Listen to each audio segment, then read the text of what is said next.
liquid oxygen at 50 degree Kelvin, 50 Kelvin is heated to 300 Kelvin. அப்போ temperature லிக்விடா இருக்கு 50 கெல்வின்ல.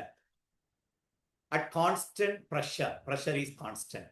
The rate of heating is constant. நம்ம கொடுத்த heat energy கொடுக்கிறது constant. Which of the following graph represent variation of the temperature with time? Time ஆக நம்ம டெம்பரேச்சரை கூட்டுறோம். நல்லா கவனிக்கணும். இது 50 கெல்வினா இருந்தது. முத டெம்பரேச்சர் ரைஸ் ஆகுது. Till that it is temperature கூடுது, ஆனா லிக்விடா தான் இருக்கு. அடுத்தது ஒரு பர்டிகுலர் கண்டிஷன் அது வேப்பரா மாறும் ஒரு பர்டிகுலர் டெம்பரேச்சர்ல. அந்த டெம்பரேச்சர் தான் ஆன்சரு. அந்த டெம்பரேச்சர்ல டெம்பரேச்சர் மாறாது, அதான் லேட்டன்ட் ஹீட்.